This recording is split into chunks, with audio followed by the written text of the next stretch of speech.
Sa iba naman balita, bintang ng tangkang panggagahasa na sinagot naman ng bintang ng pangingikil. Ganyan ang labanan ngayon ng kampo ni Bong Navarro at Denise Cornejo. Si Cornejo, iginigit na tinangka siyang halayan ng aktor noong nakaraang Miyerkules. Pero ang buwelta naman ni Navarro, si ika nga'y sinetap, ginulpi at pinututan daw siya ng dalaga at ng kanyang mga kaibigan. Hindi po namin pinangalanan si Cornejo sa mga naunang report ng GMA News dahil ang kaso po ay tangkang panggagahasa. Yun po yung reklamo. Pero ngayon, personal siyang lumantad sa GMA News para magbigay ng kanyang panig. Nakatutok si Cara David. Kusang loob na nagpa-interview kanina sa GMA News si Denise Cornejo, ang babaeng nagreklamo ng attempted rape sa aktor na si Bong Navarro. Iginiit ni Denise, walang katotohanan ng mga paratang laban sa kanya ni Bong. Siya raw ang tunay na biktima at handa siyang lumaban para sa hustisya. Hindi ko kailangan umiyak, hingi ng simpatya ng maraming tao para maawa sa akin.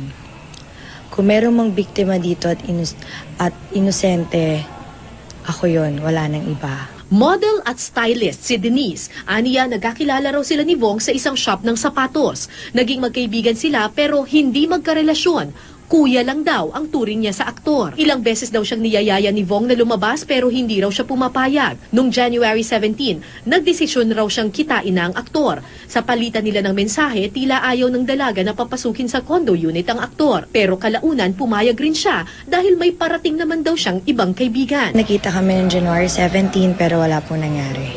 Pumunta po siya dahil kaibigan ko po siya, pinayagan ko po siya. Tapos, nag-usap kami, kwentuhan, at alam niya at alam ko na may papunta rin po akong kaibigan na pupunta din sa condo ko. Noong gabi ng January 22, nagsabi raw si Bong na maghahati dito ng pagkain sa condo unit ng dalaga. Pumayag si Denise dahil alam niyang parating na rin ang mga kaibigan niyang sina Bernice at Cedric Lee. May lakad raw kasi sila nung gabing iyon. Nang pumasok si Bong, maayos pa raw itong nakipag-usap. Kasi po ano siya parang yung companionship, parang di ba po, komedyante, parang makulit lang. So ako naman po, dahil parang trato kong kapatid sa kanya, parang kuya. So ayun po, yung parang nahawak-hawakan ako sa buhok, ganun po. Tapos bigla na lang sabi ko, ayoko yan, ayoko ng ganyan kasi nakakaramdam na ako. Ayon sa police blotter na kapwa pinirmahan ni Denise at Bong, sinabunutan daw ni Bong si Denise at pilit raw na hinubad ang shorts ng dalaga. Pero nanlaban ito. Hiniga niya po ako, tapos po, yun, pinaghihilan niya ako, nakalmot, may mga kalmot nga po ako. Tapos biglang inubad niya po yung pants niya. Tapos yun, inubad niya po yung pants, tapos pinipilit niya po. Hindi natuloy ang tangkang panggagahasa dahil dumating ang mga kaibigan niyang sina Cedric Lee na aktuhan nila ang ginagawang panghahalay umano ni Bong Navarro. Hindi na nakita ni Denise ang pambubugbog kay Bong. Nagkita na lang daw silang muli sa police station at may nakuha raw na sex pills sa bulsa ng aktor. Nireport po natin kung ano ang nangyari, so may mga pulis naman po doon. So, yun po, hindi ko naman po alam yung mga sex pills or yung mga tablet. Hindi ko rin nga po alam yun eh. Saan nila nakuha yun? Sa bulsa po niya mismo.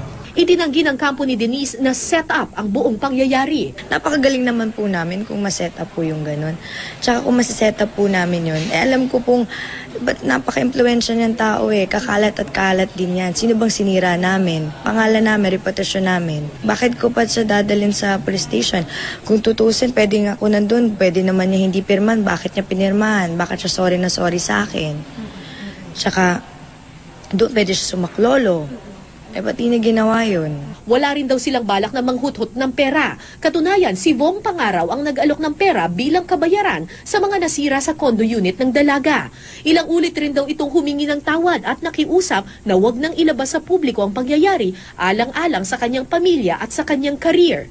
Bilang dating magkaibigan, pumayag si Denise na wag nang magsampa ng kaso at pinatawad na lang ang aktor. Ayoko na rin malagay pa sa ganitong, yung pumalat or ganito.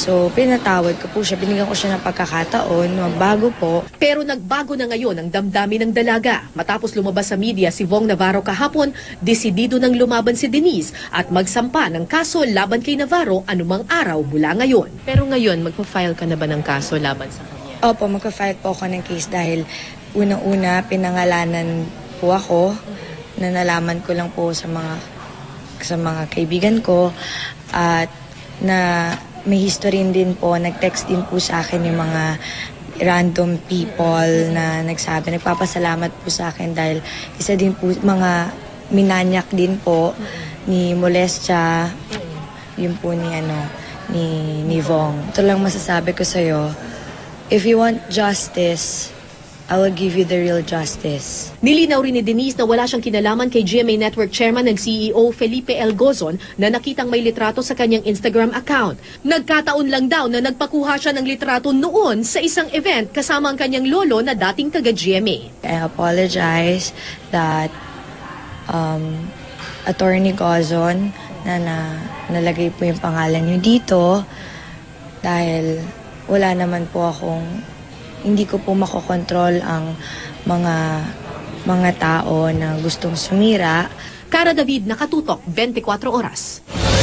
Samantala, itinanggi naman ng abogado ni Vong Navarro na may nakuwang sex pills mula sa aktor. Taliwas yan sa paratang naman ni Denise Cornejo. Ang sabi naman ng Southern Police District, wala silang nakuwang sex pills kay Navarro.